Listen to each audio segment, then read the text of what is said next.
by actually teaching kids how to think, not what to think, then what they're doing is creating both the habits of what you need, the skills of what you need as an adult, dealing with conflict, also the habits of pluralism and the muscle of being able to discern fact from fiction, being able to actually understand if a policymaker is saying X versus Y and you want X, then you say, okay, I'm going with this policymaker, I'm going with this elected official because I want that X. And that's why fascists fear teachers. Hello and welcome to Always Learning. My guest today needs no introduction. Randi Weingarten doesn't just talk about public education. She's been in the trenches fighting for it. A former lawyer turned high school teacher turned president of the 1.7 million member American Federation of Teachers. Randi's the kind of leader who will walk the picket line and then masterfully debate policy on live TV without breaking a sweat. She's known for taking on billion-dollar reformers, defending teachers, and stirring the pot when it comes to what real educational justice looks like. Whether you love her, fear her, or both, you can't ignore her voice in the national conversation about schools, labor, and democracy. She's also allegedly the most dangerous person in the world, so this conversation might be spicy. Today, we're chatting about Randi's new book, Why Fascists Fear Teachers, which warns that the coordinated attacks on public education and teachers are part of a broader plan to undermine truth, opportunity, and democracy itself by silencing those who foster critical thinking and informed citizenship. Welcome, Randi, and thank you so much for taking the time to be here today. Oh my God, thank you, Lisa. And I am in an airport right now because we were just with Letitia James, the Attorney General from New York, really supporting her after after she pleaded not guilty to what we believe is pretty made up charges. Right. Excellent. So my apologies for being in an airport. Oh, no problem. We can do this anywhere. Thank you. So I think I've been reading your new book and it is fantastic. And I first will say that as a former teacher, I love being associated so positively with the fight for democracy and the fight to save schools. And the first thing I'd say is that you open the book with this incredible story about Norwegian teachers resisting the Nazis with the paperclip. Why did that story resonate so deeply for you right now? And why did you choose that story to set the tone? So, Lisa, first off, thank you for this. Thank Chris for doing this work, and thank you for the interview. And for teaching.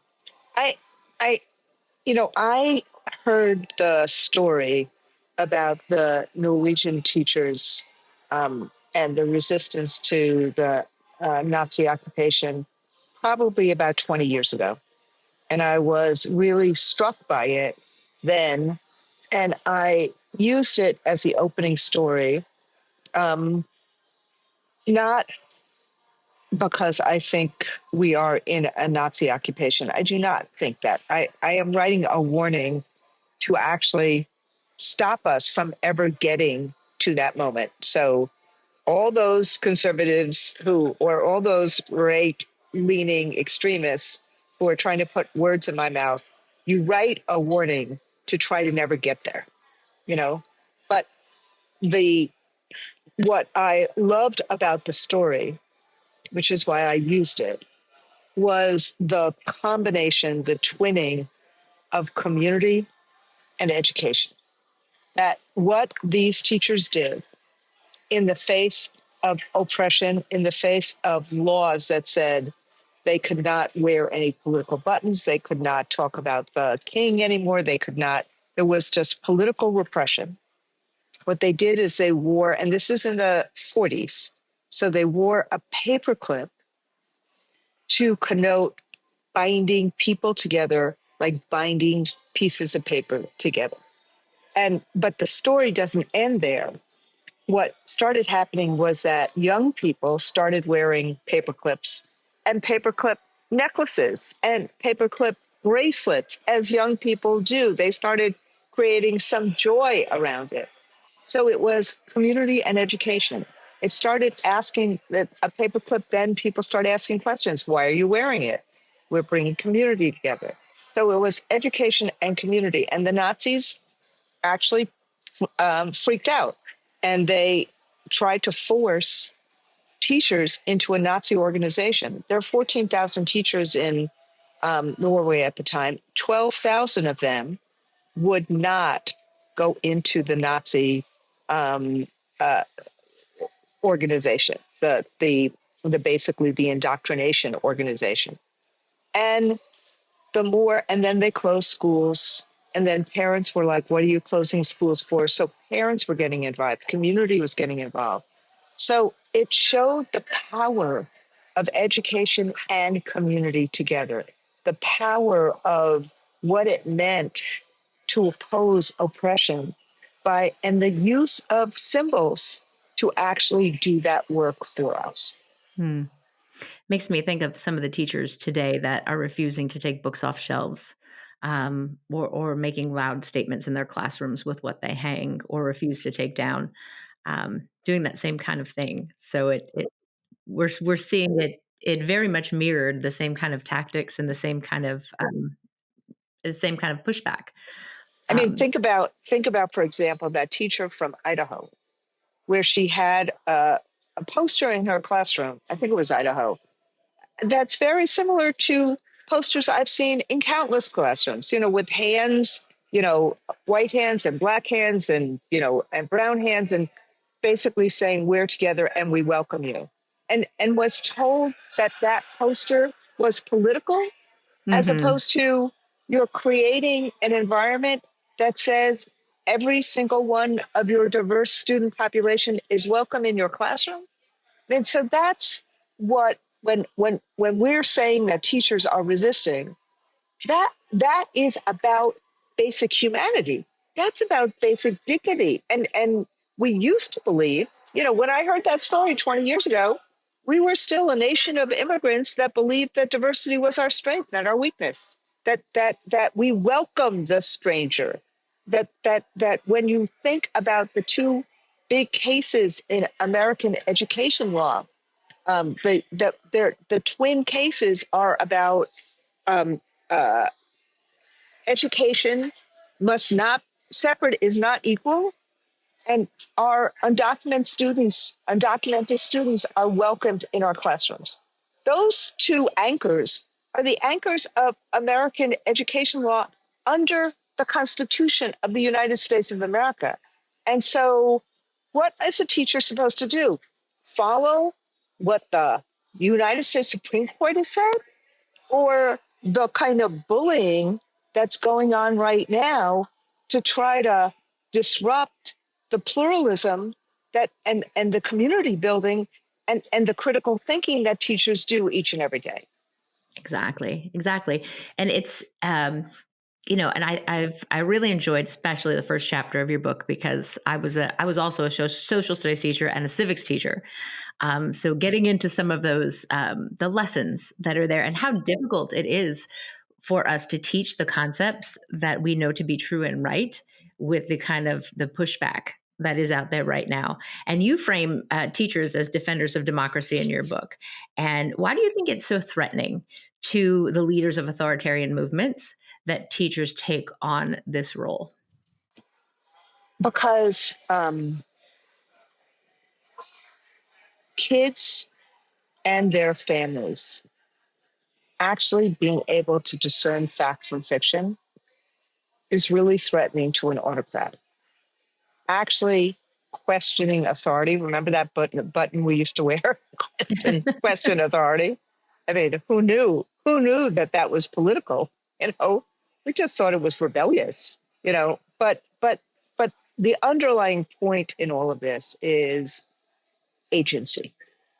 And if you think about, and you know this as well as I do, if you think about autocratic governments, from kings, monarchs, dictators, you know, both left wing and right wing fascism.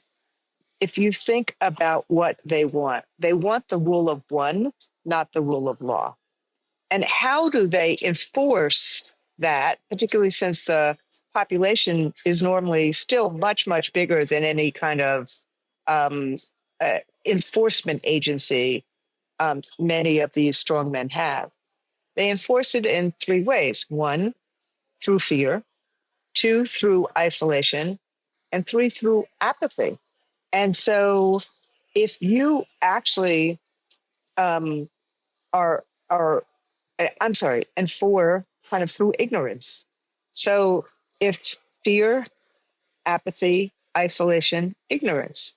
So if you're a teacher with students and students are actually saying, no, I, I want to actually learn more about what you're doing, even if they agree with the strongman, but they say, I want to learn more. I want to understand this. The strongman doesn't want that. They want blind obedience.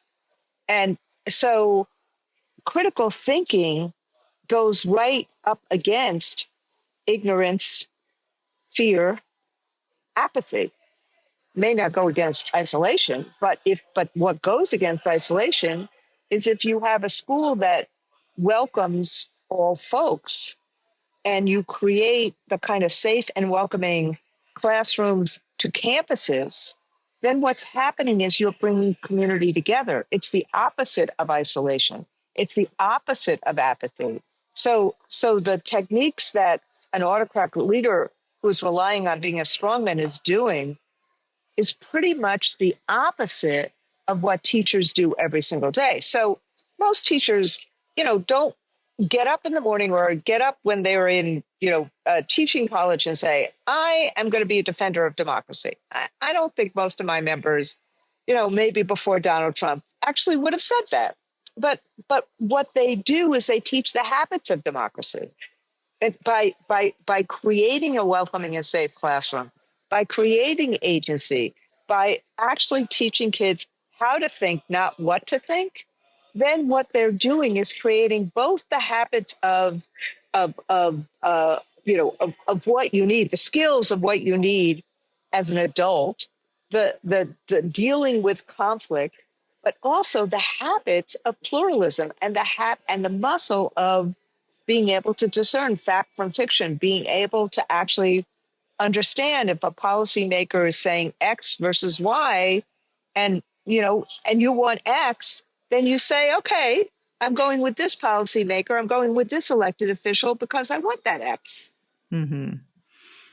Yes, And that's absolutely. why fascists fear teachers, because they fear that we are creating the muscle and the habits of democracy, which are both pluralism and critical thinking.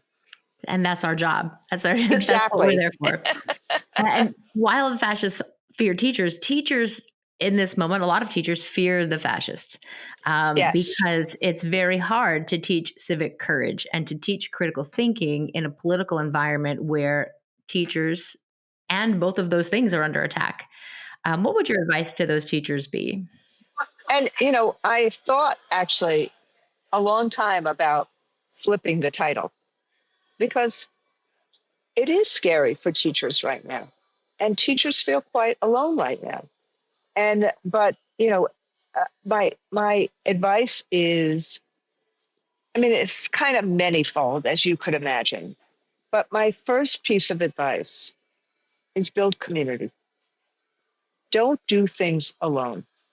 I know sometimes teaching is a really lonely job.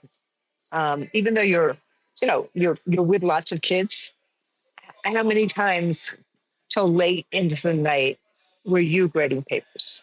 Mm-hmm. How many times late into night? Or for me, I did the 5 o'clock in the morning routine. Like I would be getting up like with a start at 5 o'clock in the morning to either finish the work I hadn't done the night before. Mm-hmm. So that's or all day Sunday. Like Sunday became my day. And it's pretty lonely when you're doing all of this and really trying to meet kids' needs and really trying to figure out what your lesson plans are and grading papers and all of this.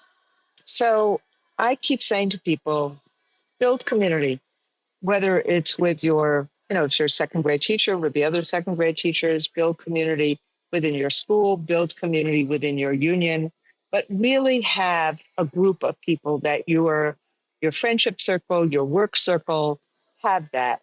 That's really important.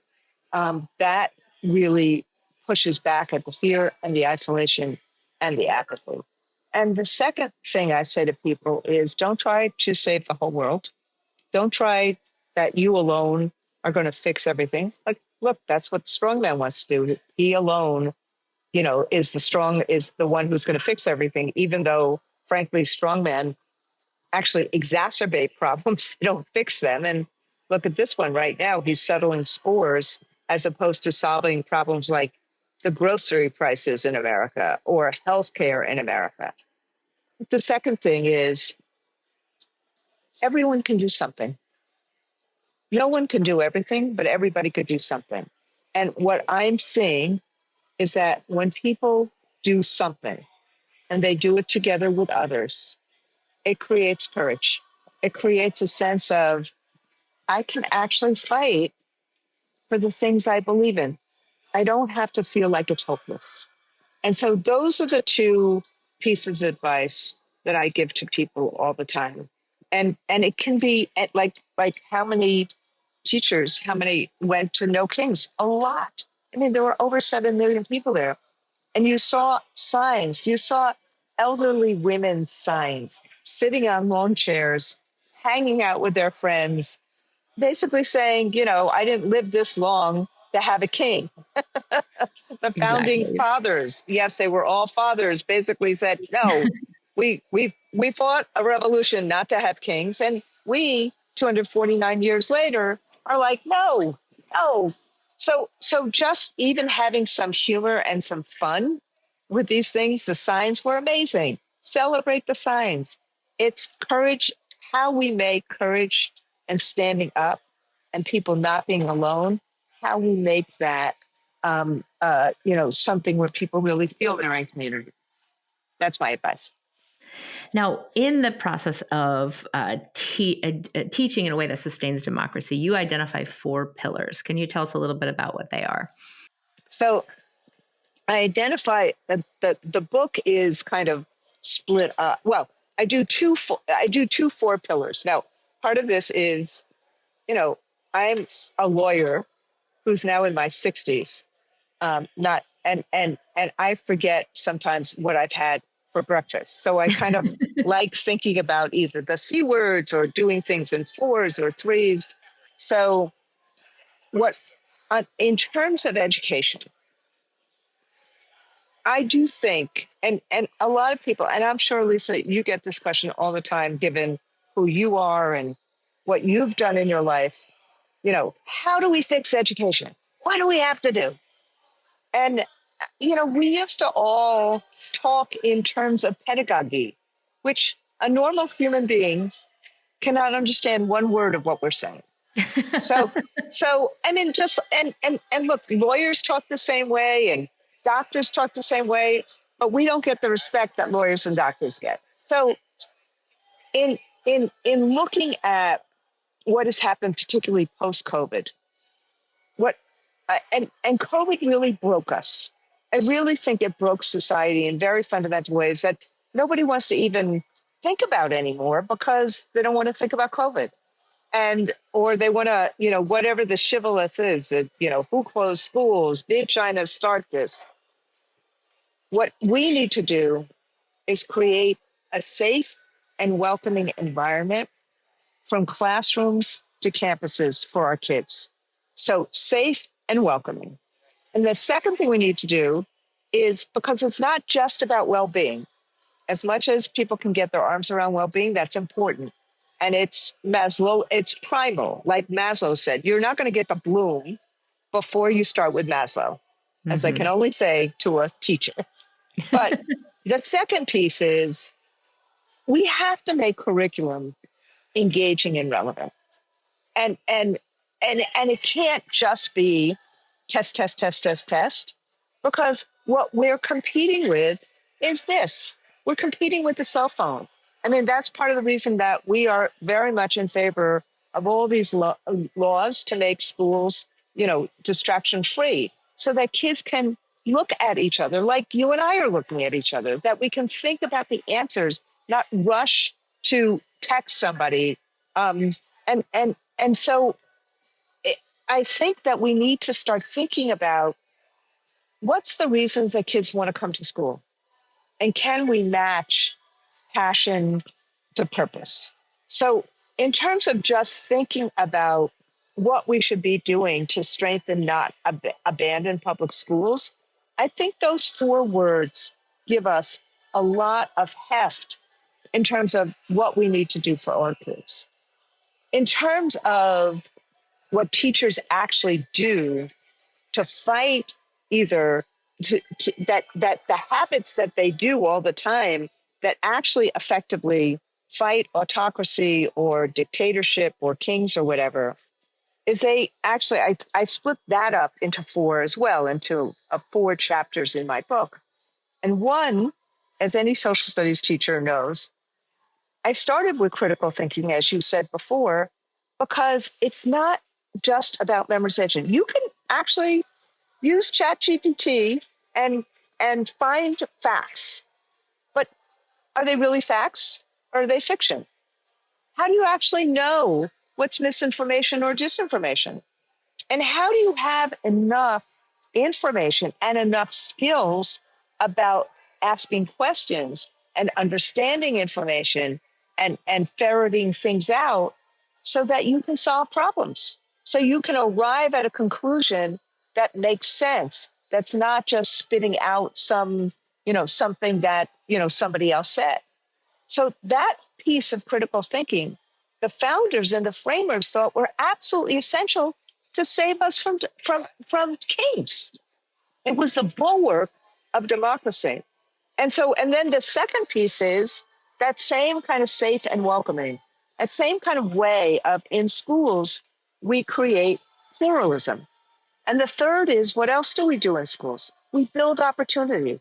Think about Johnson. Think about Chris Stewart. What his whole life. How do we make sure that kids who have been marginalized, how do we create opportunity pathways? Well, sometimes you have to level the playing field. That means when you're talking about opportunity for all, that means if kids are poor, if kids have special needs, we have to provide more for them. And the last piece was all of this stuff takes power. So gazillionaires have power. Most mere mortals don't. So they get power. Teachers get power through a union. So I tried to do both. What do we need to do in schools? But also, what long term are we doing to create the habits of democracy? And looking at our country in terms of where the future needs to be, not looking, and this is the last thing I'll say to this question. Sorry, I'm answering it so Oh, long. no. But think about Donald Trump's whole anthem, "Make America Great Again," as opposed to it's looking to the past. School teachers look to the future. We look to the present. We try to help the present become the future. Why would we look to the past? Why are we not, as Americans, this kind of robust way of looking to the future and helping every single one of our kids be prepared for their future and their pursuits? Absolutely, absolutely. And speaking of Trump and the actors around him, I'm wondering, as you know, we're talking about them in the framework of authoritarianism and what's been happening, and this group of political actors that's been pushing their way into schools. Um, how do you think they've been weaponizing the culture wars in schools and in education, or weaponizing the culture wars against public schools? Well, they've told us. I mean, they don't do it often, but they've actually told us. And what Pompeo did was an example of what they told us. Let me tell you what they told us. I say it in the book. A guy by the name of Chris Rufo, who labels himself a conservative activist, that's his label for it, said that to create universal vouchers, universal, quote, choice, you have to create universal public school distrust. And in the same speech to Hillsdale College, he said, and this is the college that Betsy DeVos basically has, basically funds. He said that you have to be ruthless and brutal at times. So they know what they're doing. And what they do is they kind of throw spaghetti at the wall. They figure out what creates tension or anxiety. What creates anxiousness? What will create fear? Take the issue around trans kids. Now, Mm-hmm. if a parent, if people don't know anything about trans kids, if you don't have a kid who has is exploring that kid's sexuality, and you haven't had to deal with that if you've grown up in a very heterosexual world, it is actually kind of anxiety provoking to try to deal with who your kid is, or if you don't know any kids who are trans or non-binary, what does it mean? What does that mean for your family? It's anxiety provoking. So what do? Weaponize it.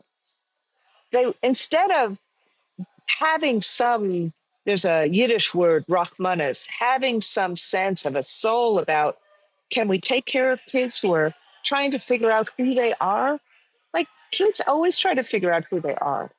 Can we have some sense of understanding about that?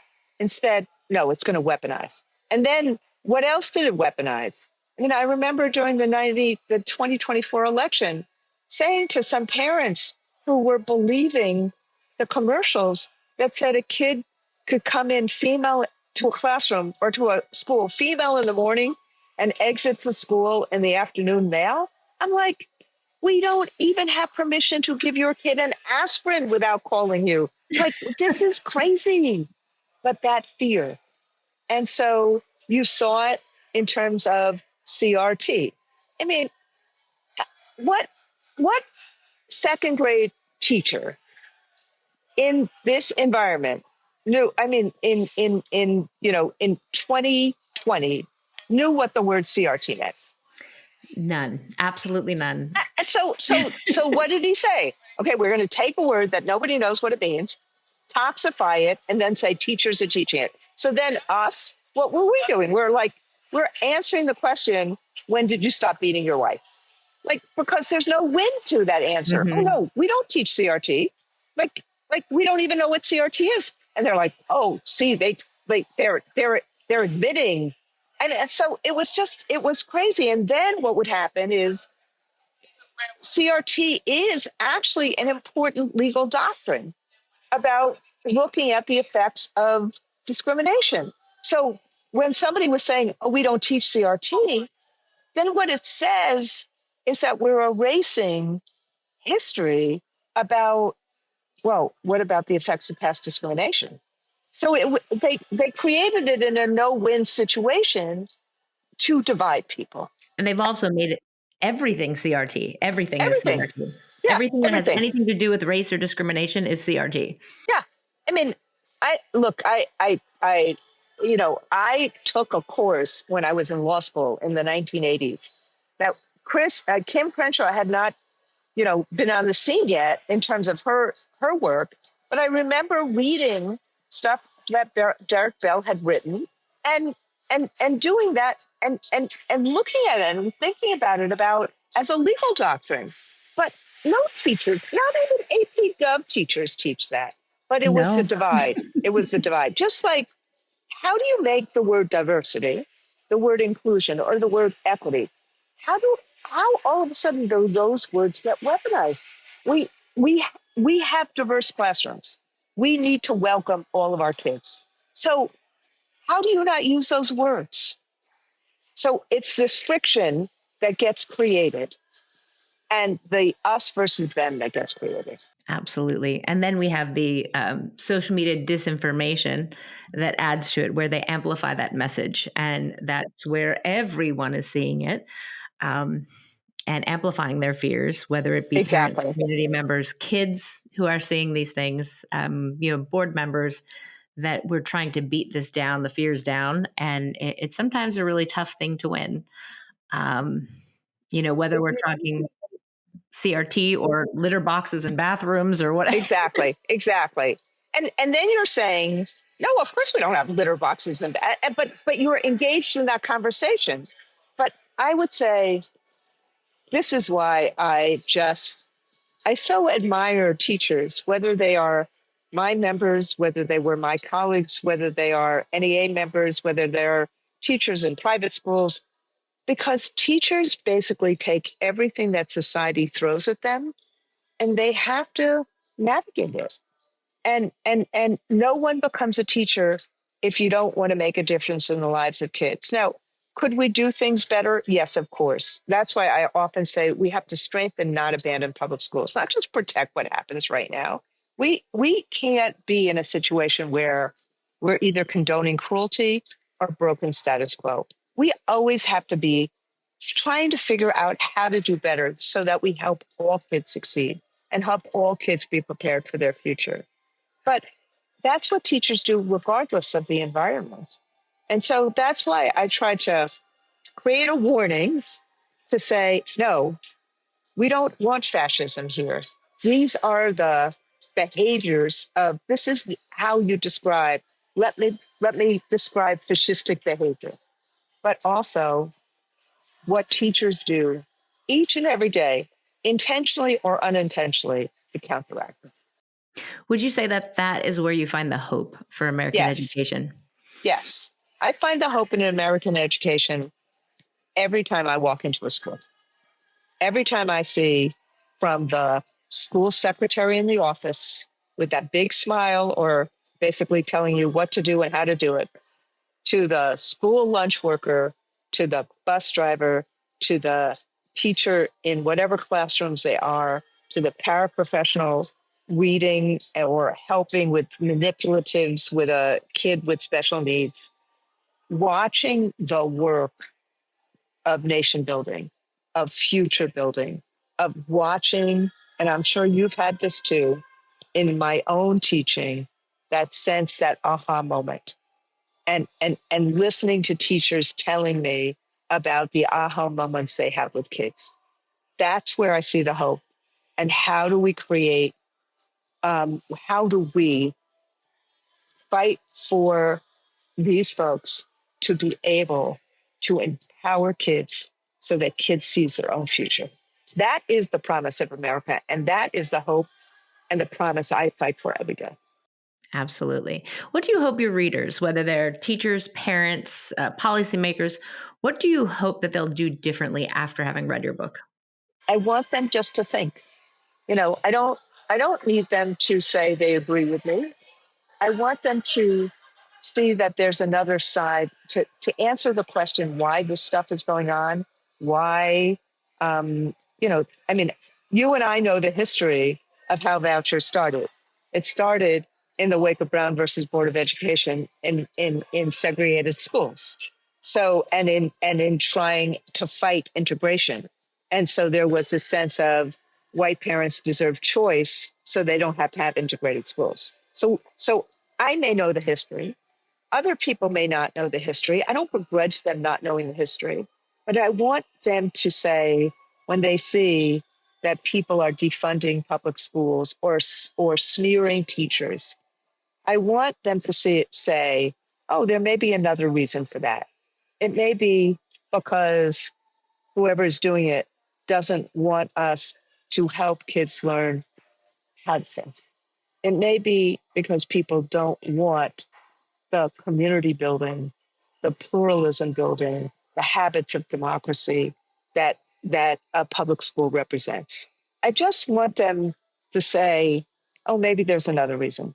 And the second reason, the second thing I really, really want is I want people to respect teachers. I want them to respect who teachers are and what they do, because people go into our profession to make a difference in the lives of others. And that should be respected, not reviled. So you don't have to agree with me. Just think, oh, maybe there's another reason.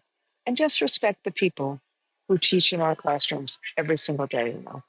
A little bit of that critical thinking coming through. Like, ask Correct. why and who benefits. from attacking the Exactly. teachers? Who benefits from defunding and destroying the public school system? Exactly. If you circle around that, you'll find your answer. And Exactly right. I know you've got Get to get people to, going. it's like, get people to think that I'm Yes, not giving them the answer, but let them engage in the process to get to an answer. absolutely.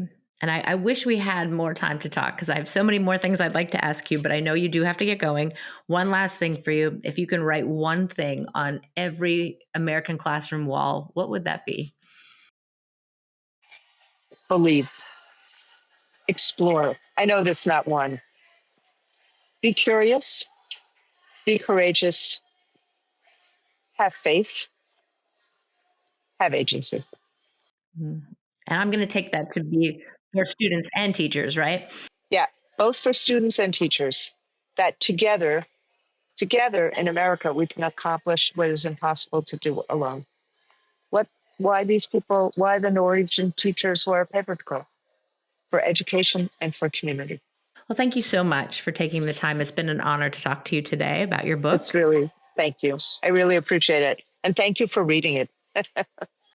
Oh, absolutely. And for everyone out there, please do get yourself a copy of Why Fascists Fear Teachers by Randi Weingarten. You can get it in all the places where you normally buy your books. It is a great read. It is heartwarming with stories from teachers. It is informative. It is relevant right in the moment today. And you'll be glad you read it.